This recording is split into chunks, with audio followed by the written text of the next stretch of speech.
Rebonjour aux gens qui étaient déjà connectés et bonjour à ceux qui viennent de se joindre. Alors, dans un premier lieu, il y a un petit problème au niveau de l'organisation du calendrier, d'accord? Donc, il y a quelques collègues à vous qui viennent de me signaler qu'ils aimeraient bien donc avoir la séance donc, dans une matinée. Le problème, c'est qu'on a trois séances. Trois séances de, on va dire, 2 heures. Et donc, je crois qu'il y a le jeudi qui est la seule possibilité pour regrouper donc 4 heures. Est-ce que ça vous convient? Vous m'écoutez? Oui, monsieur, c'est bon. Je vais faire un... Il faudra signaler le fait de ce changement pour le jeudi donc à la responsable. Et comme ça, on pourra donc prendre le jeudi donc toute la matinée.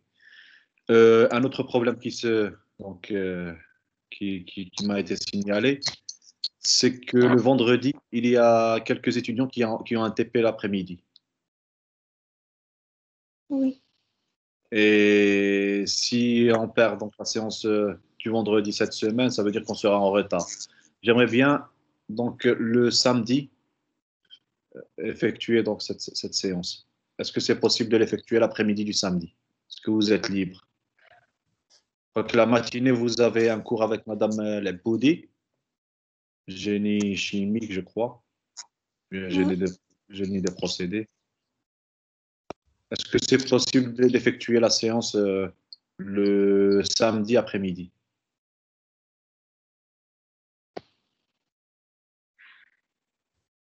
Oui.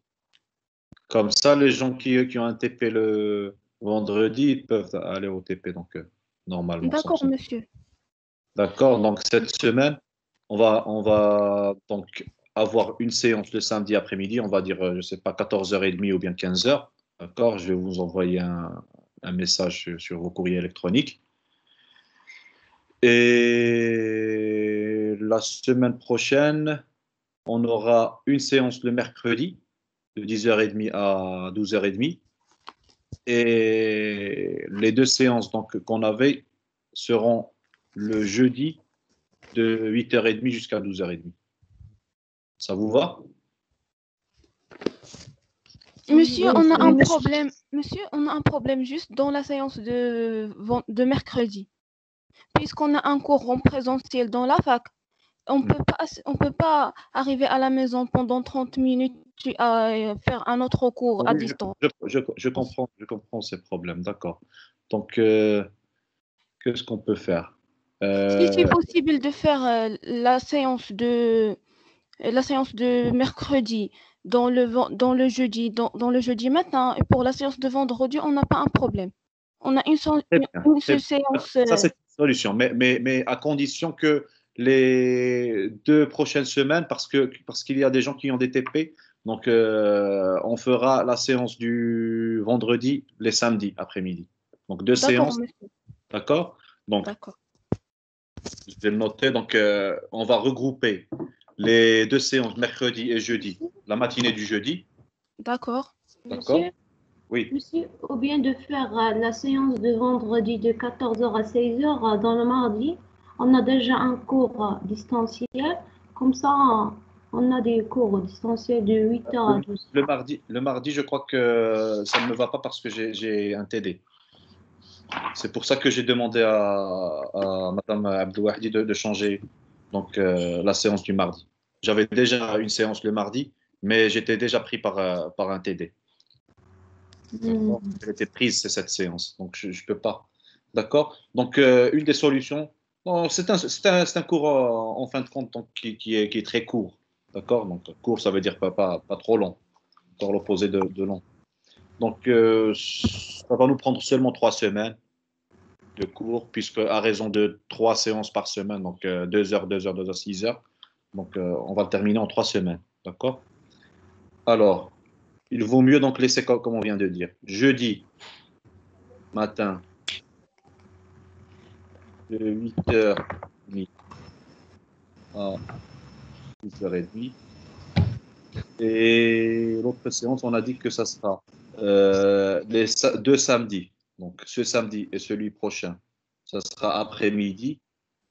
On va dire 14h30 ou bien 15h. On va voir donc l'heure qui nous convient, si vous n'êtes pas pris. Donc.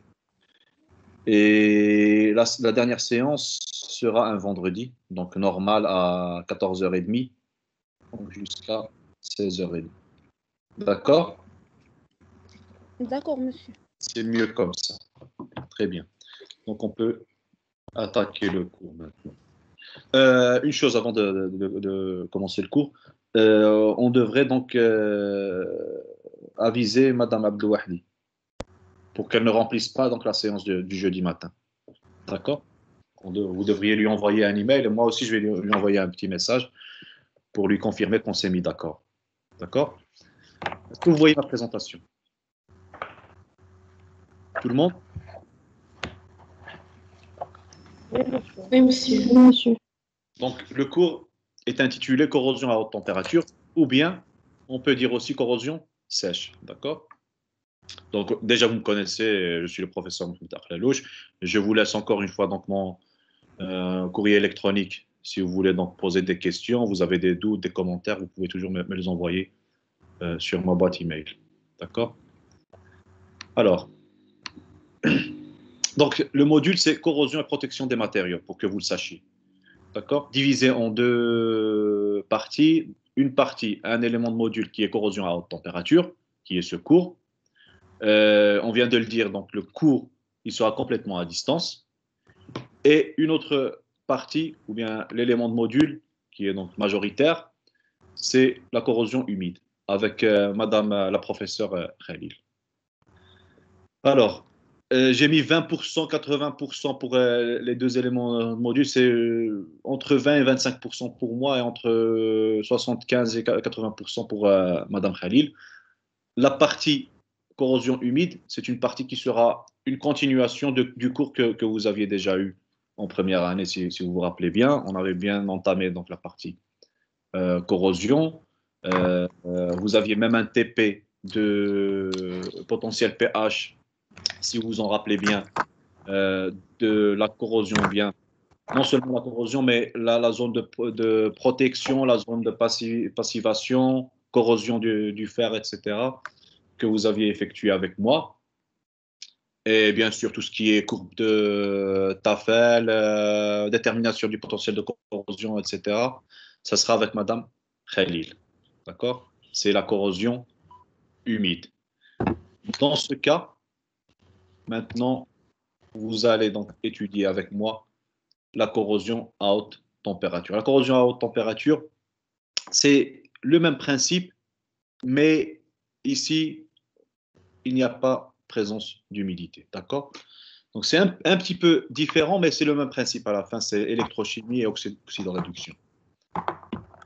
J'insiste sur le fait que ça sera complètement à distance. Vous n'avez pas besoin donc de venir pour, si vous voyez sur votre calendrier ou bien votre emploi du temps que c'est présentiel. Donc, dans mon cas, ça sera complètement à distance. Vous n'avez pas besoin de venir à l'université comme ça. Donc, tout le monde va profiter du cours. On va se mettre d'accord sur quelques règles pour que le cours donc, passe d'une manière qui soit fluide. Je vous demanderai à tous de désactiver vos micros pour avoir une bonne qualité de son. D'accord? En cas de question, au fur et à mesure que je suis en train d'effectuer le cours, de temps en temps, je vais regarder s'il y a des personnes qui veulent poser des questions. Vous avez l'option de lever la main sur votre logiciel Teams. D'accord? Vous cliquez, je vais voir que la personne telle, monsieur tel, ou bien mademoiselle telle, voudrait poser une question. Vous pouvez noter vos questions parce que des fois, peut-être que je vais vite, je passe quelque chose, donc vous pouvez noter vos questions et à la fin, on peut toujours y revenir. D'accord? Ça devrait être interactif, mais d'une manière qui soit ordonnée. Je viens de le dire aussi, les séances du cours sont enregistrées. D'accord? Elles seront donc disponibles sur la plateforme de l'université Moodle et elles seront aussi disponibles sur YouTube. Vous n'avez qu'à taper mon nom et vous allez trouver qu'il y a une petite chaîne où je mets tous mes cours et tous mes TD.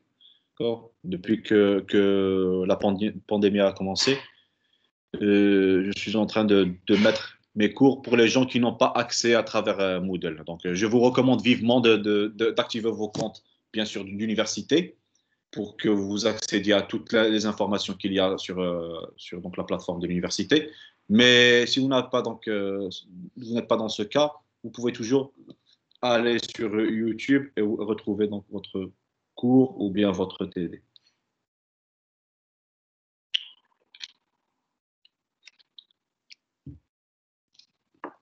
D'accord? Donc, s'il vous plaît, désactivez vos micros. En ce qui concerne le cours, on va voir un petit peu le plan de notre cours.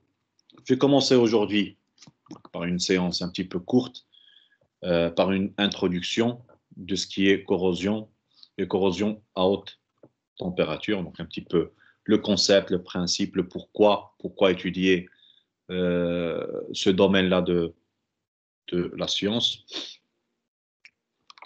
Ensuite, un deuxième chapitre qui sera une partie thermodynamique, tout ce qui est diagramme d'Illingham et affinité des métaux pour les gaz, tout spécialement, je vais citer donc l'oxygène, qui est le plus abondant dans l'air et qui est le plus qui affecte donc les matériaux, et tout spécialement, donc, on va étudier les métaux. Et tout ça, j'insiste que c'est à haute température, c'est une corrosion sèche. La corrosion humide, vous allez l'étudier en détail avec la professeure, Madame Khalil. Après l'aspect thermodynamique, on va voir en détail le processus de formation des couches d'oxyde sur les métaux. On va voir ce que signifie donc le processus, ça veut dire les étapes de la formation et aussi les possibles mécanismes de la formation des couches d'oxyde sur les métaux. Vous voyez que jusqu'à maintenant, je suis en train de parler seulement de métaux. D'accord? Métaux dans des conditions de haute température. Après l'aspect thermodynamique, bien sûr, forcément, on devrait voir l'aspect cinétique des oxydations, donc la réaction, la vitesse de la réaction, comment elle se produit, le temps de la réaction, d'accord? Donc, des réactions d'oxydation dans ces mêmes conditions à haute température. Tout ça pour les métaux. Ensuite, on va compliquer un petit peu donc, le système en étudiant donc, un système qui est des alliages au lieu des métaux. Donc, on va voir un petit peu la base au départ sur les 4 premiers chapitres, l'appliquer sur des métaux seuls. Ensuite, on va passer à l'oxydation dans le cas des alliages. Qui dit oxydation, dit corrosion. Je vais essayer un petit peu on va dire, cerner quelques mots ou bien jargons que je vais utiliser parce que des fois, on croit que ce qu'on veut faire, c'est d'oxyder donc, les métaux. Donc, c'est l'inverse, d'accord? Donc, je vais essayer d'expliquer un petit peu le jargon que je vais utiliser. Et bien sûr, l'objectif ultime du cours, c'est de voir comment protéger donc, ces métaux, ces alliages de la corrosion à haute température. Malheureusement, je crois que l'année dernière, vous n'êtes pas allé en stage, mais les gens qui pouvaient donc aller en stage dans des industries, ils auraient noté donc, le problème de corrosion, tout spécialement à haute température, donc, des gens des industries, dans les usines. Donc aujourd'hui, on va voir une introduction de ce qui est corrosion à haute température, donc une définition et de rigueur. Qu'est-ce que la corrosion?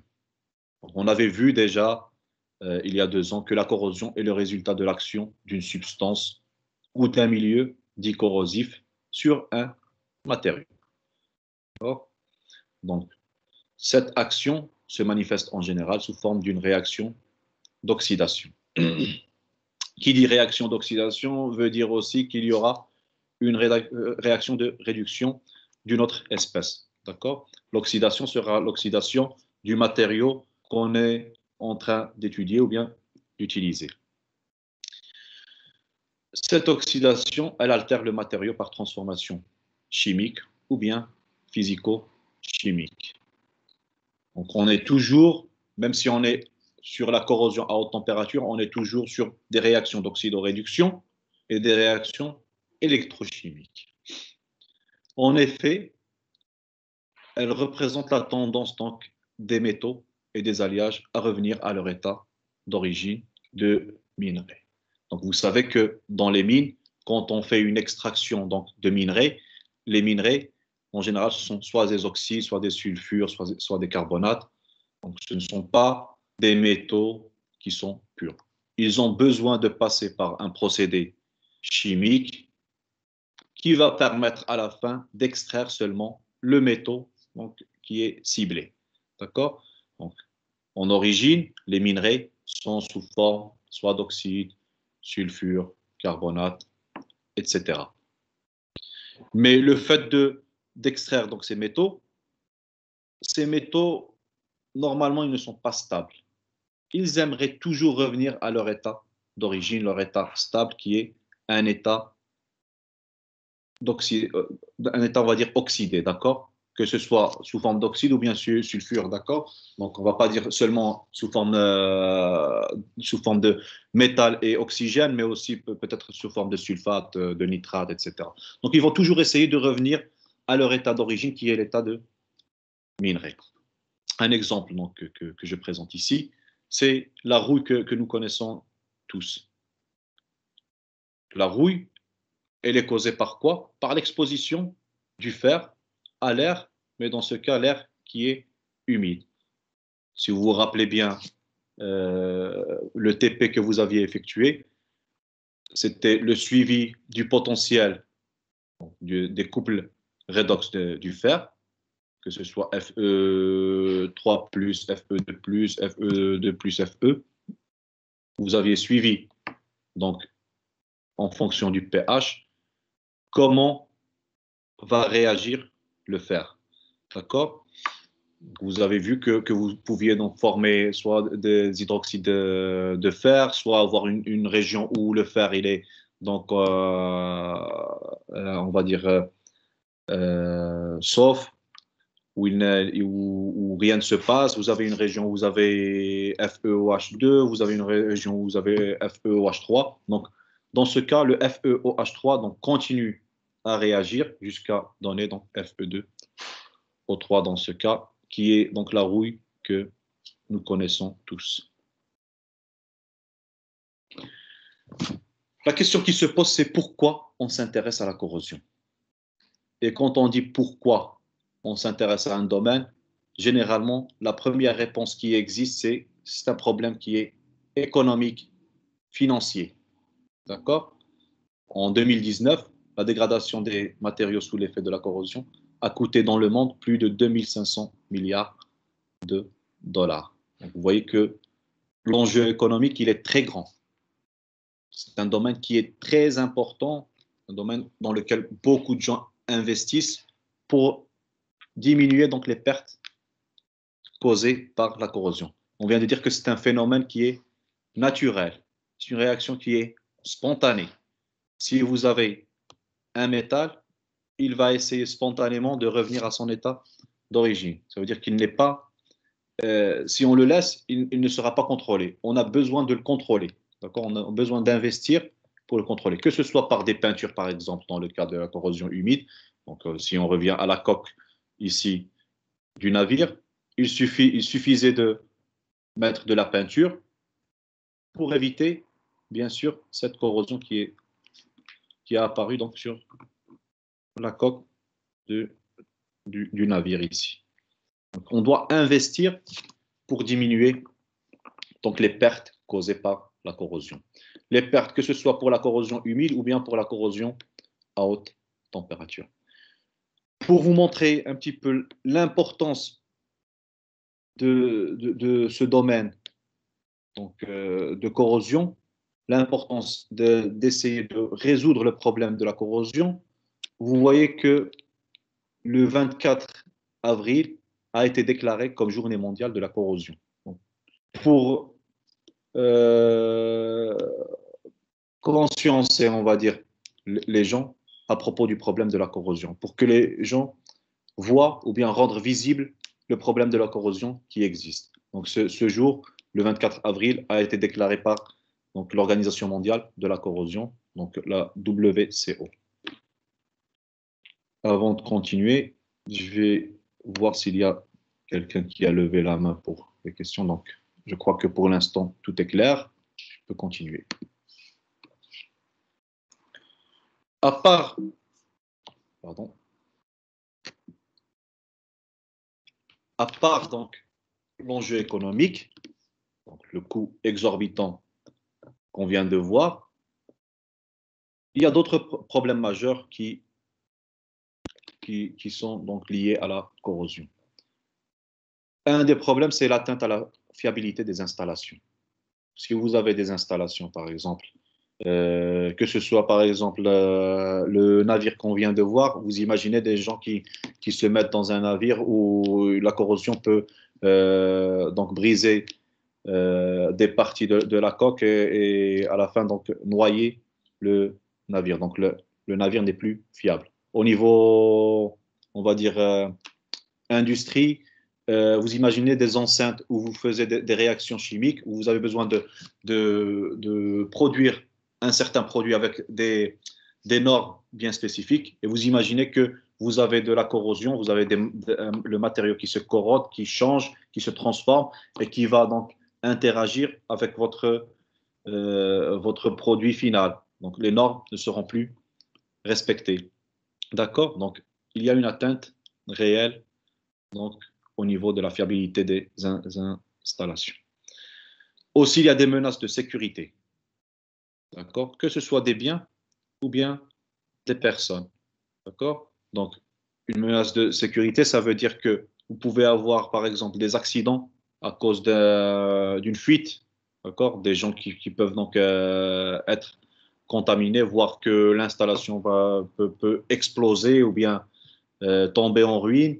Donc, la menace, elle est réelle, que ce soit sur ce qui a été investi au niveau donc, de matériel, ça veut dire le bien, ou bien au niveau des gens qui travaillent donc, dans cette industrie, par exemple. Même pour l'exemple du navire. Donc, si le navire noie, donc les gens peuvent donc, y décéder. Il y a des réels problèmes aussi au niveau de santé. Vous imaginez que si la corrosion donc, provoque des fuites on va dire, réactifs, de produits, etc. Donc, ces réactifs, ils vont terminer, par exemple, dans des égouts, peut-être dans les rivières. Ils peuvent contaminer donc l'environnement. Et ça peut répercuter sur la santé des personnes.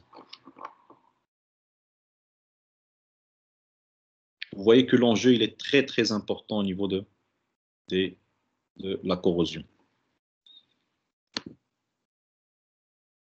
J'essaierai donc à chaque fois de voir s'il y a des gens qui lèvent la main. Je vous invite à poser vos questions, d'accord? Si vous avez des questions, vous avez des doutes, vous les posez, on va y répondre donc tout ensemble. Maintenant, donc on a dit qu'il existe deux types de corrosion, celle humide et celle à haute température ou bien sèche.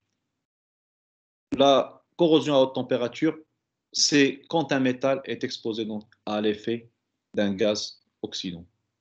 D'accord? Que ce soit à base d'oxygène ou bien de soufre ou bien d'halogène. Donc, le gaz peut être à base de n'importe quel donc, élément qui peut oxyder donc, un matériau. Dans ce cas, la corrosion peut se manifester en l'absence d'électrolytes liquides. D'accord? Elle peut se manifester, mais cette corrosion, donc, en général sèche, elle est très lente.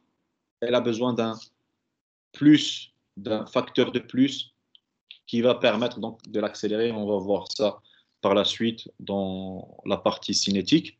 Donc, ce plus, c'est le facteur qui manque, bien la condition qui manque, c'est la présence de haute température. Dans ce cas, on parle de corrosion sèche, ou bien en anglais, donc dry corrosion. On vient de le dire, c'est au contraire de la corrosion humide, wet corrosion. Donc, un métal est le siège, dans ce cas, dans le cas de la corrosion humide, un métal est le siège d'une corrosion, soit dans les sols, soit dans les atmosphères, soit dans les solutions, mais qui contiennent toujours donc de l'humidité. D'accord? Solution qui soit aqueuse, atmosphère qui soit donc humide, les sols qui soient humides, donc qui ne soient pas secs. Donc la différence entre les deux, c'est que en la présence d'un électrolyte à cause donc de l'humidité, pour la corrosion humide, pour la corrosion sèche, on n'a pas besoin de présence d'électrolyte. Et l'environnement dans lequel se trouve le matériau sera dans un gaz qui sera oxydant pour la corrosion sèche. D'accord? Et la condition est la présence d'une température qui soit élevée dans le cas de la corrosion sèche.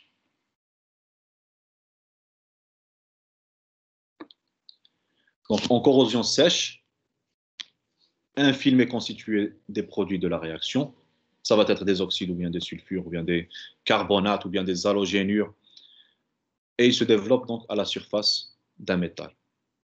Si on a un métal, donc, comme celui qu'on voit sur la figure, ce qui va se passer, c'est que en présence d'oxygène ou bien de sulfure ou bien de, on va dire, gaz carboné, dioxyde de carbone, monoxyde de carbone, vous pouvez avoir donc, je vais répéter, une corrosion. Donc, apparition, comme vous le voyez, d'une couche à la surface du métal. Cette couche sera un oxyde ou bien un sulfure ou bien un halogénure ou bien un carbonate ou bien un nitrate au-dessus de la surface. Mais ce dont je voudrais bien insister maintenant, c'est sur le fait que c'est au détriment du métal. Vous voyez qu'il y a consommation du métal pour formation de cette couche. D'accord? Donc vous voyez que l'épaisseur du métal diminue. Ça veut dire que c'est au détriment. Ça veut dire qu'il y a une perte au niveau du métal pour former, bien sûr, la couche qui est produit de la corrosion. Donc, il y a consommation du métal dans ce cas. Vous vous rappelez que je viens de dire que sur l'aspect économique, donc il y a des pertes. Donc, vous voyez qu'il y a une perte au niveau de votre métal et j'avais dit que sur l'aspect de, par exemple, fiabilité, vous imaginez que cette couche puisse réagir avec un produit que cette industrie est en train de manufacturer. D'accord? Donc, si cette couche réagit avec ce produit, ça veut dire que le produit final ne sera pas pur. D'accord? Le produit final, il sera contaminé par quoi? Par cette couche de corrosion au cas où elle peut donc se dissoudre dans le produit final. Parce que j'aimerais insister aussi sur le fait que ça va dépendre du type de couche que vous avez ici. Si la réaction peut continuer, ou bien cette couche peut jouer le rôle d'une couche de passivation qui va arrêter la continuation de la réaction. Cela, donc, on va le voir plus clairement sur donc, que ce soit l'aspect thermodynamique ou bien l'aspect cinétique de la corrosion à haute température. Donc, pourquoi on a ce type de... Je viens de parler de métal ici. Donc, on a dit que dans un premier temps, on va étudier les métaux et ensuite on va essayer de généraliser un petit peu sur les alliages. Et vous allez voir que sur les alliages, déjà en mettant deux métaux, donc en les mélangeant pour avoir un alliage, déjà la chose va se compliquer. Imaginez que vous avez trois métaux. Ça devient encore plus compliqué. Donc, c'est à cause Vous venez de le voir, donc c'est à cause du type de liaison que vous avez sur votre métal. D'accord? La liaison métallique, si vous avez un réseau cristallin d'un métal, bon, ici ce qui est en gris, ce sont des cations métalliques. Si vous avez un réseau comme ça, qui est formé, qui va former notre métal qu'on vient de voir ici, celui-là. Pour avoir donc ce métal, on a besoin d'une liaison. Donc, on sait qu'en chimie, il y a différents types de liaisons, les liaisons convalentes, ioniques, et une des liaisons qui existe, c'est la liaison métallique. La liaison métallique, c'est une liaison où les électrons sont délocalisés. D'accord? Ce sont des électrons qui peuvent donc se déplacer d'un atome à l'autre, donc sur tout le réseau, pour assurer donc la liaison ici au niveau du métal. C'est comme si on avait des cations qui sont baignés dans un nuage électronique, comme vous le voyez. D'accord? Et cette liaison métallique, c'est elle qui procure au métal les propriétés qu'il a. Par exemple, les propriétés de conduction électrique. C'est le fait que les électrons ils sont libres, donc ce fluide d'électrons qui existe, le fait que ces électrons sont libres permet le passage du courant, donc le déplacement de ces électrons et avoir donc le passage du courant. La même chose pour ce qui est de transport ou bien conduction thermique. D'accord? C'est grâce à la particularité de la liaison métallique. Mais cette liaison, pardon,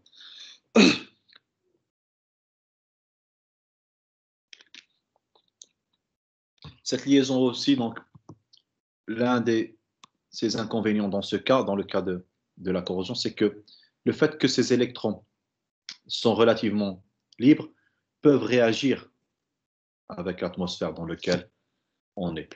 Le fait de réagir avec l'atmosphère, imaginons qu'on est en présence d'oxygène.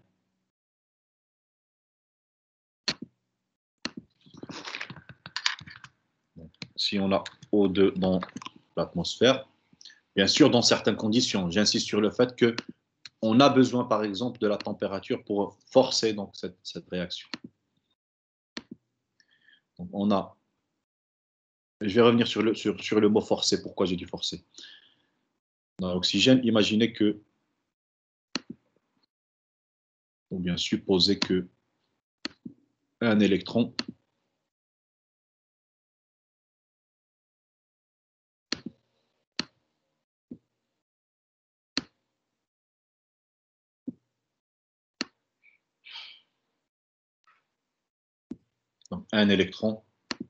vienne réagir avec l'oxygène. La réaction qu'on aura dans ce cas, O2 plus, on ne va pas mettre 1, mais on va mettre électron, dans un premier temps, devrait donner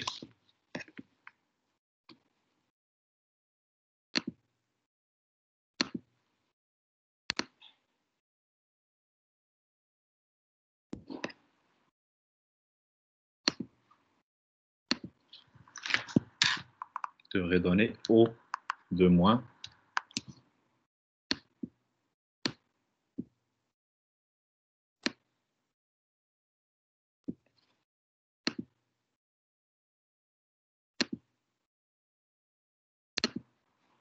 O2 moins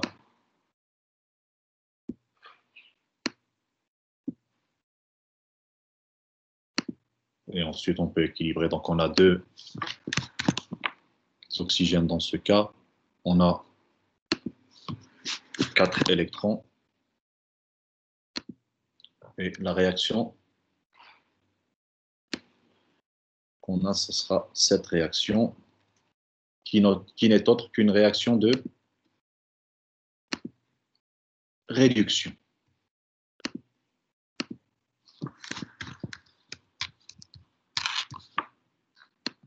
On a une réduction de l'atmosphère dans laquelle on se trouve.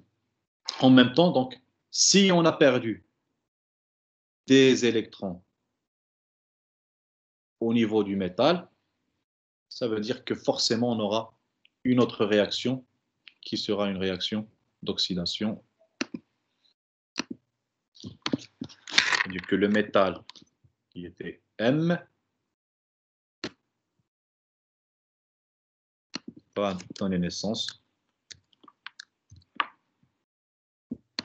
à des ions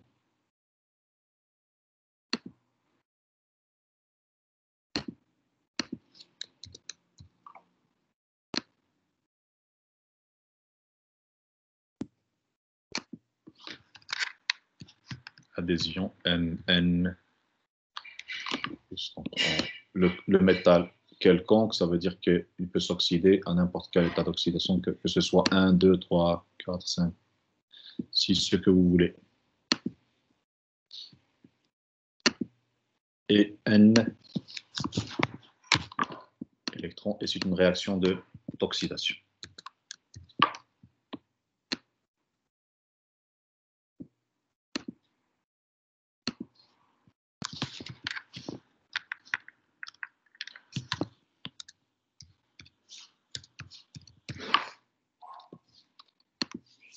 D'accord, donc c'est le fait que ces électrons sont libres qui va permettre d'avoir une réaction de réduction au niveau de l'atmosphère dans laquelle on se trouve et qui va provoquer aussi donc l'oxydation de notre métal ici pour donner naissance bien sûr à un certain MXOY oxyde. D'accord?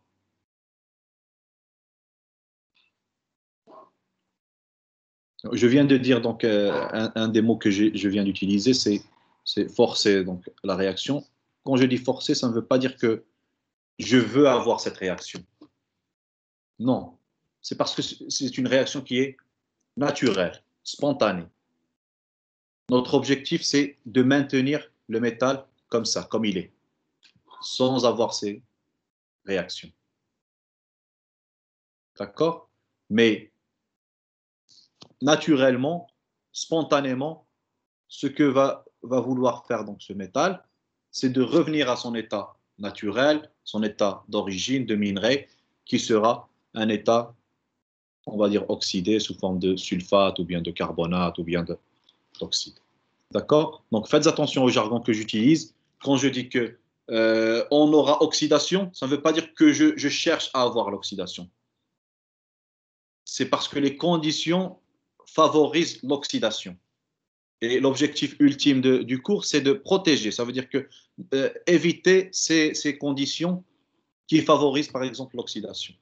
D'accord? Donc, quand je dis que ça favorise l'oxydation, ça ne veut pas dire que je veux avoir. Parce que beaucoup de gens, quand je fais ce cours, ils me disent on veut avoir l'oxyde. Non, on ne veut pas avoir. Si on parle en termes d'industrie, en termes d'argent, on veut maintenir le métal intact sans qu'il réagisse avec l'environnement dans lequel il est. Malheureusement, on ne peut pas. On peut le maintenir intact par différents types de protections, mais ces protections, on sait qu'elles seront limitées, d'accord, limitées dans le temps, que ce soit par des électrodes sacrificielles, par l'ajout d'autres types de métaux qui peuvent être protecteurs, etc. Mais ils seront toujours limités dans le temps. Donc, il faudrait toujours faire une maintenance, tout spécialement pour vous, donc les gens qui sont des ingénieurs, ils doivent savoir que le matériel, toujours, il devrait être maintenu, entretenu pour l'avoir dans d'excellentes conditions et pour avoir donc, les résultats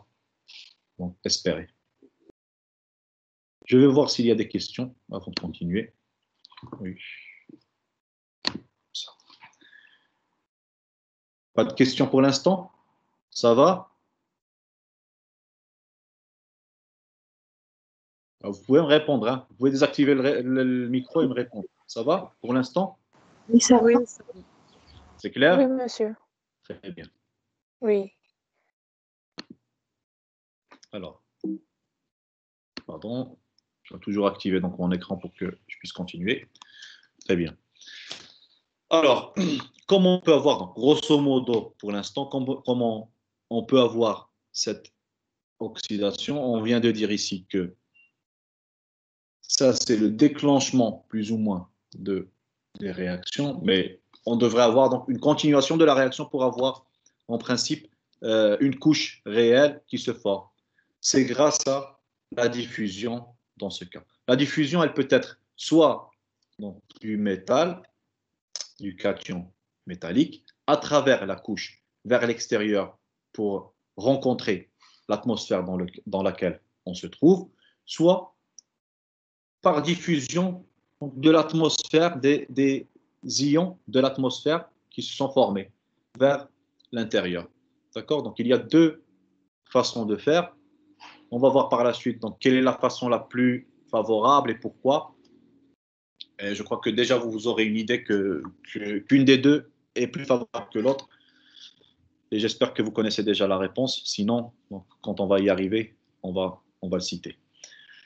Donc, je viens de dire qu'on aura un déplacement soit des cations du métal vers l'extérieur pour rencontrer l'atmosphère, les ions de l'atmosphère dans lequel on est.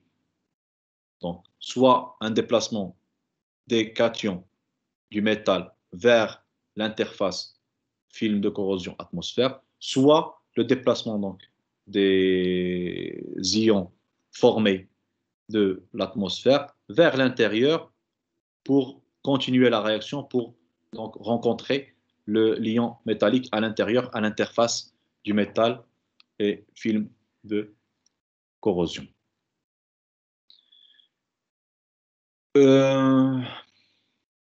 Ici, donc, j'insiste sur le fait que généralement, on a dit que ce sont des ions, donc ce ne seraient pas des atomes qui vont pouvoir donc pénétrer vers l'intérieur. Donc, ce sont des ions qui vont essayer de se déplacer d'un sens à l'autre. On va voir que le fait que ce sont des ions facilite donc le fait qu'à l'intérieur de ce film, le déplacement soit plus facile. Mais ça, on va le voir dans le mécanisme donc, de la formation. Le mécanisme, ça veut dire, on va rentrer dans les détails de comment se forme le film. D'accord? Parce que toujours on me pose la question à la dernière, pas à la dernière minute, des fois même durant des examens où on me dit Monsieur, vous ne nous avez pas enseigné le mécanisme. Le mécanisme, c'est les détails de la réaction d'oxydation. Comment va se produire la réaction d'oxydation? Comment va se former le film? D'accord? C'est ça le mécanisme. D'accord? Et on va donc ici déchiffrer comment se produit cette oxydation donc, durant ce cours. D'accord? Donc, j'espère que le jour de l'examen, personne ne me pose la question que veut dire mécanisme. Ça veut dire comment va se former ce film? À travers quel, on va dire, comment va se déplacer, par exemple, les ions à l'intérieur de la couche d'oxyde. D'accord? Comment ils vont se déplacer de...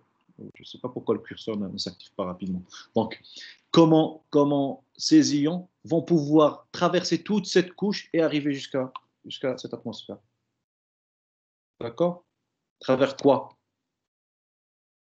Pourquoi cette couche permet-elle ce déplacement? D'accord? C'est ça les détails du mécanisme qu'on va voir, mécanisme réactionnel dans ce cas de la formation de l'oxyde. Un autre détail qui reste donc à ce niveau, c'est que si on a déplacement d'ions dans un sens et dans un autre, il y aura forcément un déplacement d'électrons qui s'effectue donc simultanément avec les cations, dans des parcours qui sont différents. Par exemple, dans ce cas, avec le cation pour rencontrer l'atmosphère extérieure, ou bien à l'inverse, au contraire du déplacement de l'atmosphère extérieure. Un petit exemple donc, dans ce cas de couche oxydée. Cette couche oxydée, je peux vous annoncer déjà qu'on l'appelle calamine. C'est on va dire, une rouille d'oxyde de fer dans un cas où la température est élevée. Donc, généralement, ce sont des températures qui sont au-dessus de 500 degrés Celsius.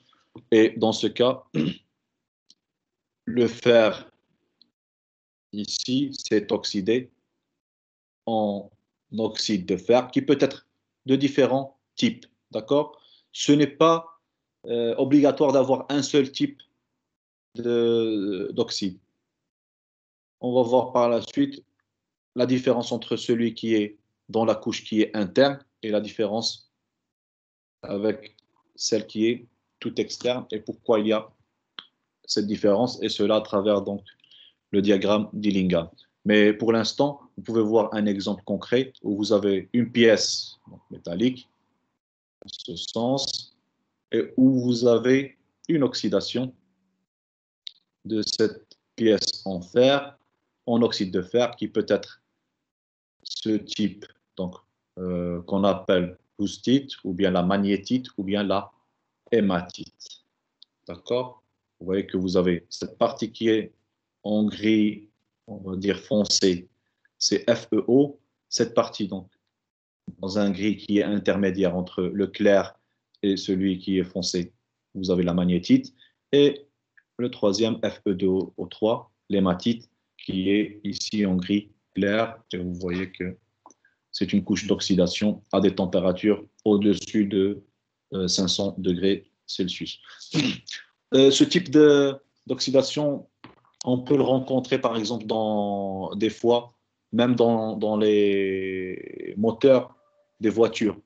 Des fois, vous ouvrez les pièces des voitures et vous voyez que vous avez une couche qui est, on va dire, gris, noir, au-dessus qui se forme.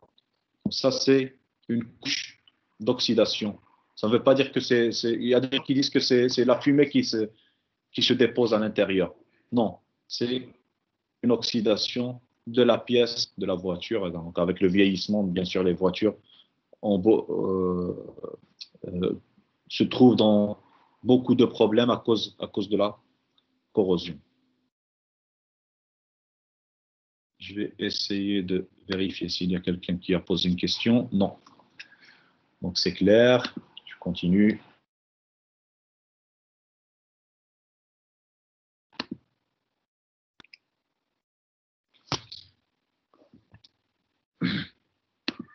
Alors, dans la plupart des cas, l'oxygène est le gaz principal qui intervient.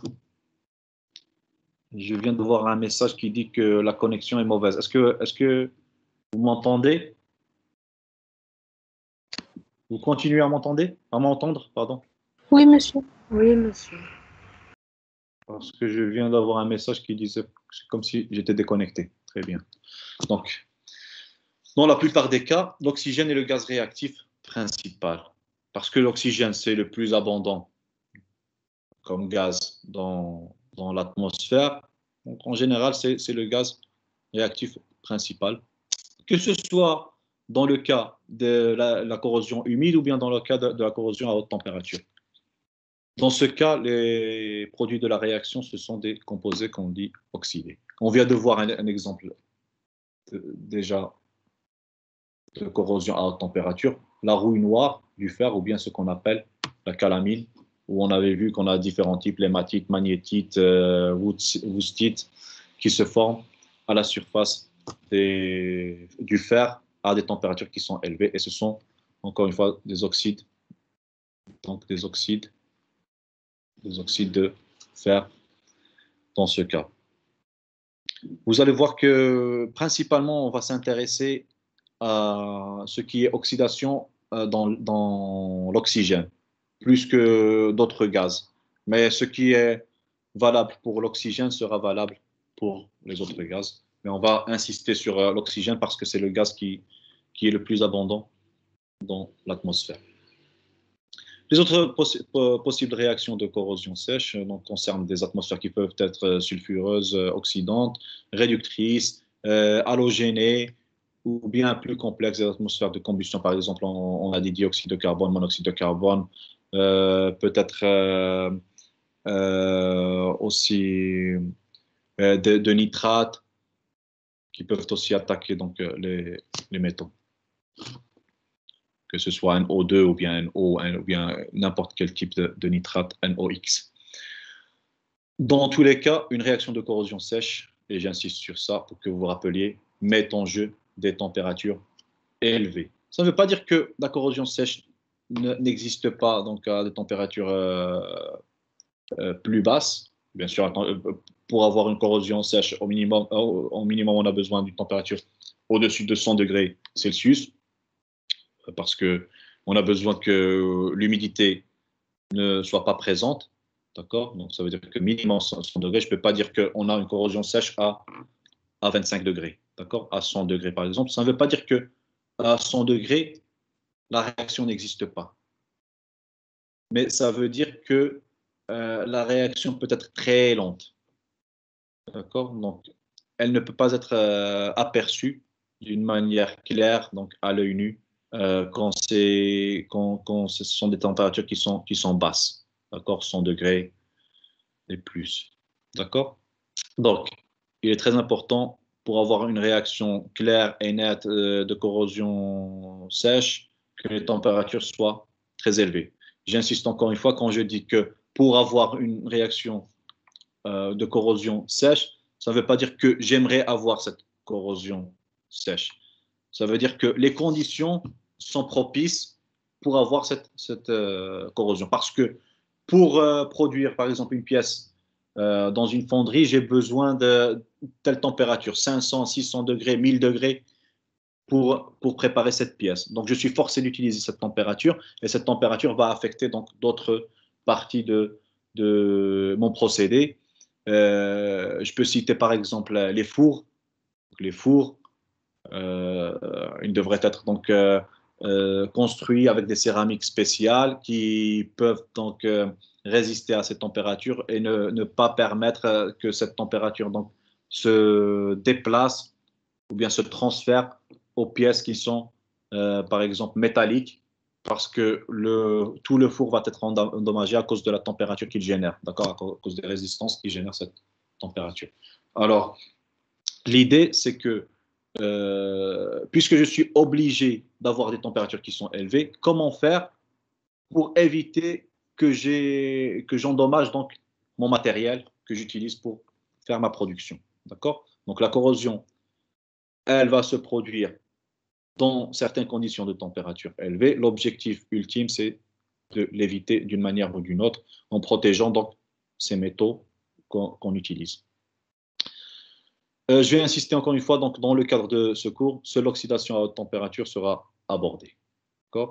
La partie corrosion humide, elle sera traitée par Madame la professeure Khalil.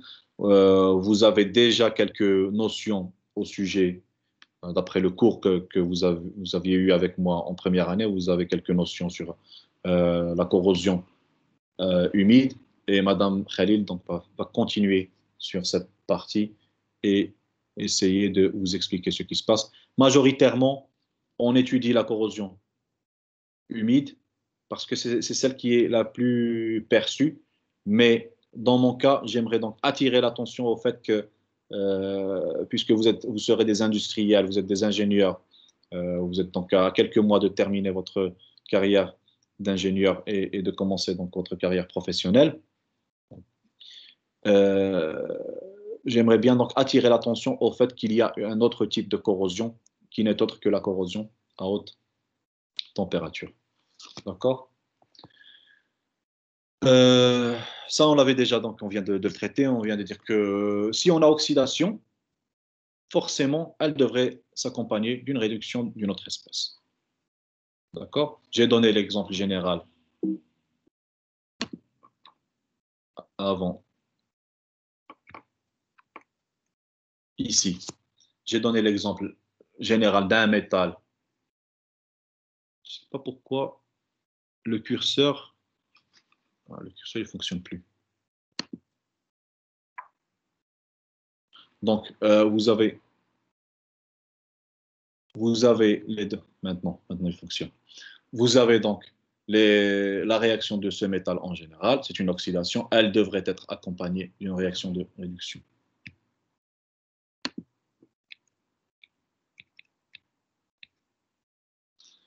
On peut voir les exemples ici, par exemple le cuivre, en présence de l'oxygène, va donner naissance donc, à 2Cu2O, et puisqu'il y a plus d'oxygène, et selon les conditions bien sûr de température et de pression, on peut avoir une continuation de cette réaction pour avoir Cu.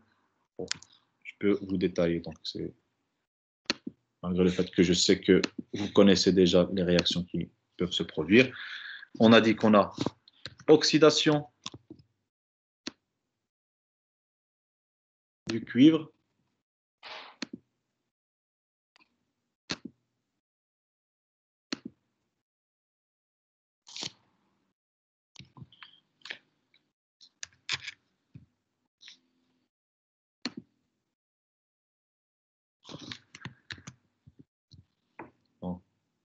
on a 2 oxygènes, c'est 4 moins, et ici, donc Cu2O,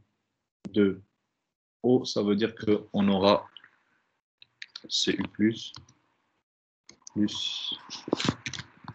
un électron. Bien sûr, je vous laisse le soin d'équilibrer les réactions.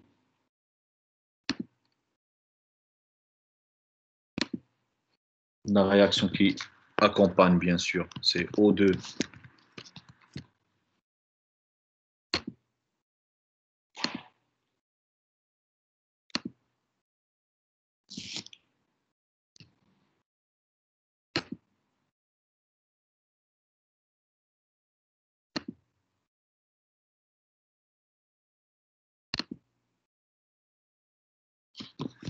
O2 qui va donner naissance à O2-.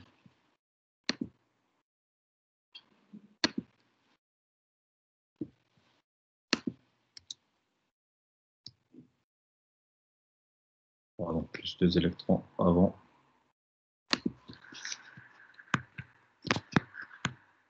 D'autres 4 électrons.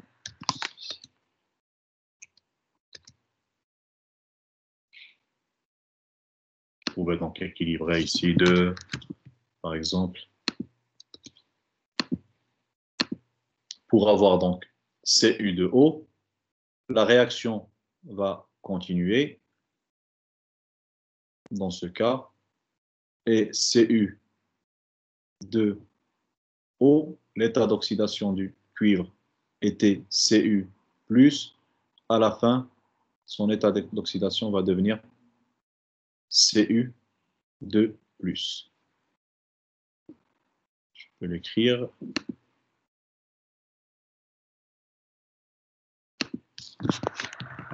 Donc Cu2O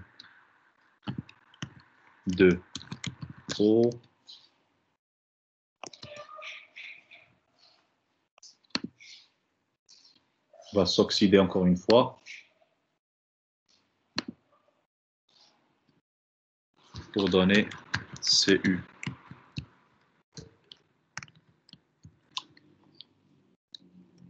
O plus 1 électron.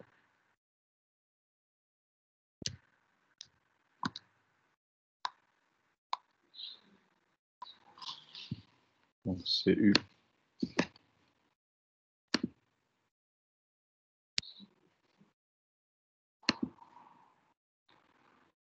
Cu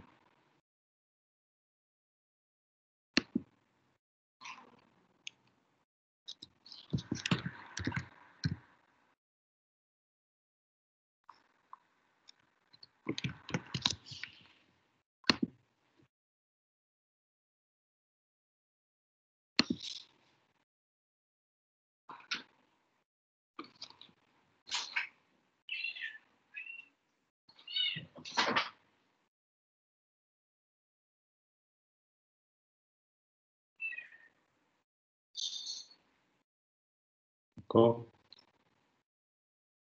Donc, Cu2+ va se transformer en CuO.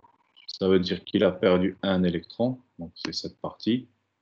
Bien sûr, il va donner naissance à un autre Cu+. Donc, il va continuer la réaction avec l'oxygène. Donc, de la même manière. Même chose pour le fer.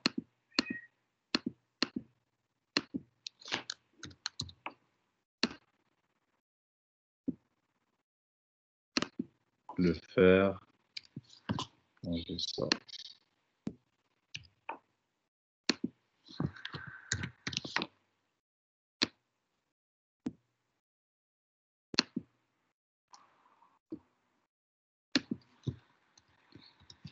Donc, va s'oxyder en Fe de plus.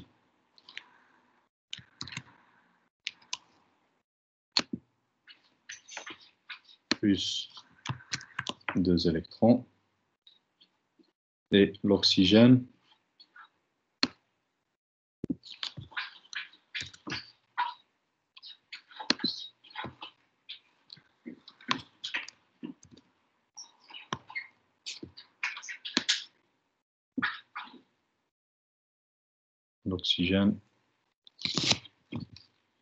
donc, et vous pouvez équilibrer bien sûr x2, etc.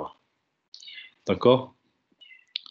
Donc, à la réaction d'oxydation du métal qu'on avait vue est associée toujours donc, une réaction de réduction dans ce cas.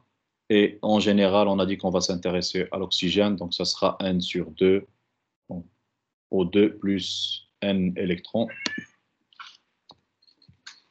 va donner naissance à N/2 O2-. D'accord? Est-ce qu'il y a des questions? Est-ce que vous m'écoutez? J'espère que vous m'écoutez. Oui, monsieur. Est-ce qu'il y a des questions? Je peux Non. continuer? Oui, on peut continuer. Oui? On peut continuer, monsieur.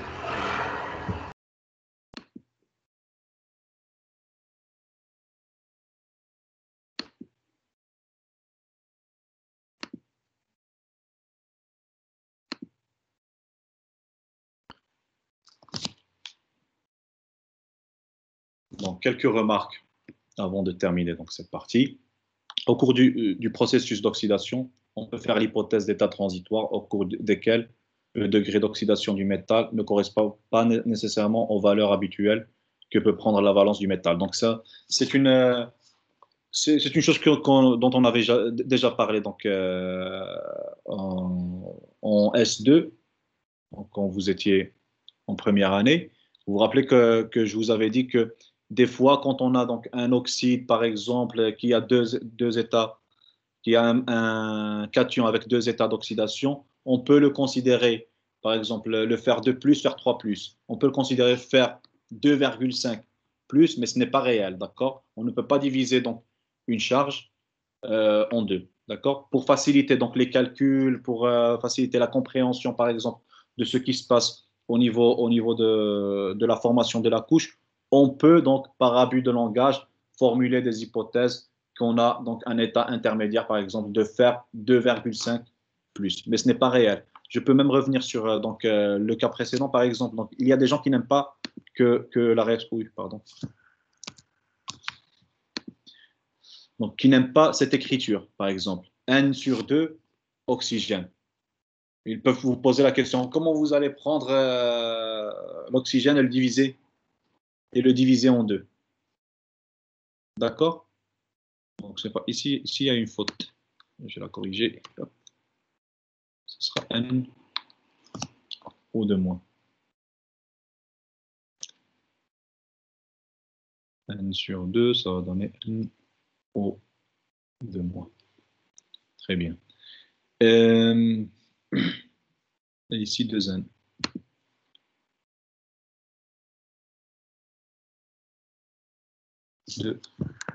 2N. C'est réglé. Très bien. Donc, il y a des gens, je reviens sur le fait, sur la remarque que je viens de formuler. Donc, il y a des gens qui n'aiment pas cette écriture. Comment faire pour diviser donc un oxygène? Vous prenez, vous le divisez, d'accord? Ils préfèrent donc que ça soit 2 fois. Par abus de langage, on peut utiliser donc ce que je viens d'écrire. Mais on peut l'écrire NO. Je vais reprendre la même. Et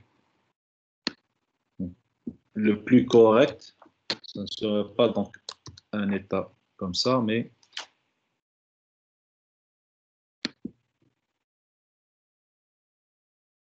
ça sera 2 fois. Et ici 4. Et ici 2.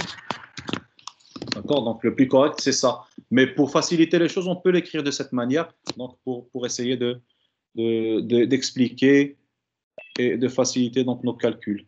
D'accord? Ça revient au même, mais ce n'est pas la réalité. D'accord? Ce n'est pas la réalité. On ne peut pas prendre un atome, pas un atome, mais une molécule d'oxygène et la rompre comme ça, et prendre la moitié. D'accord? Donc, il devrait soit être sous forme d'un ion, un ion dans ce cas, soit être sous forme de molécule. Un oxyde correspondant à une formule donnée peut se présenter sous diverses formes structurales. Donc, la formation d'un oxyde ne veut pas dire que ce sera un oxyde donc, avec une forme bien déterminée. Donc, vous pouvez avoir par exemple l'oxyde de titanium, il peut être sous différentes formes, soit rutile, soit anata, soit brookite. D'accord? Ça veut dire sous différentes. Donc, il existe sous forme de TiO2, mais il peut être sous forme de différentes couches, comme on vient de le voir. Donc, pour l'hématite, la magnétite et la woustite. Et dans le cas, par exemple, de l'oxyde de titanium, c'est TiO2, mais il peut être sous différents réseaux cristallins, d'accord? Il peut cristalliser dans différents réseaux cristallins. Il peut être donc soit rutile, soit anata, soit brookite, orthorhombique ou bien quadratique, d'accord? Donc, la formation de la couche ne veut pas dire que c'est une couche unique avec un réseau cristallin bien déterminé, d'accord? Il peut être de différents types d'oxyde, bien sûr, basé sur le même métal et l'oxygène, ou bien l'oxydant donc, présent dans l'atmosphère. Un oxyde métallique est caractérisé par la liaison ionique entre le cation métallique et l'anion, pardon, dont les valences assurent donc l'électroneutralité de l'édifice cristallin. Donc, ils vont former donc, un oxyde avec des liaisons ioniques, bien sûr. Et à la fin, les oxydes sont constitués de grains dont le comportement est identique à celui des cristaux métalliques. Donc, les oxydes qui se forment au-dessus des métaux, ils auront des propriétés quasiment similaires à ceux des métaux. D'accord? Donc, un oxyde qui se forme au-dessus d'un métal peut recristalliser, peut être le siège d'une croissance de grains et peut aussi se déformer plastiquement aux températures élevées. Donc, ce sont des caractéristiques qui sont plus proches des caractéristiques du métal que des oxydes. D'accord? Je reviens sur... Il n'y a pas de questions? Est-ce que vous me donnez un moment pour brancher mon ordinateur? Parce que je vois que ma batterie est en train de nous dire au revoir. D'accord? Attendez que je connecte mon ordinateur.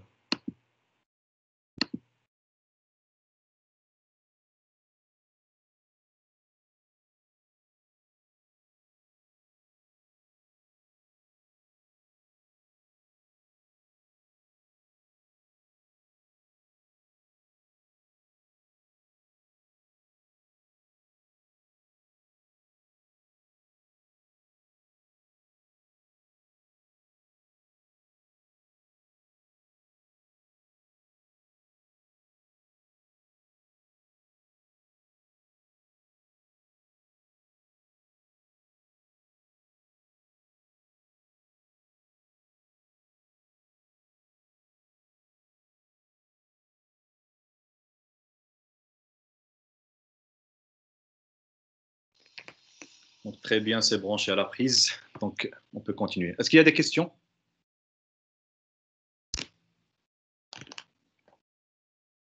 Pas de questions? Non, monsieur. Tout est clair? Oui. D'accord. Donc, on pourrait s'arrêter là. Donc, le premier chapitre donc, est terminé. La séance prochaine, on a dit le samedi après-midi, on va commencer l'aspect thermodynamique de l'oxydation à haute température, donc, où on va voir les diagrammes d'Illingham et tout ce qui est donc affinité des métaux à l'affinité à l'atmosphère, par exemple, à l'oxygène ou bien au soufre, etc. Donc, comment évaluer donc, cette affinité à l'atmosphère dans lequel le métal existe. D'accord? Qu'est-ce que je voulais rajouter avant de conclure?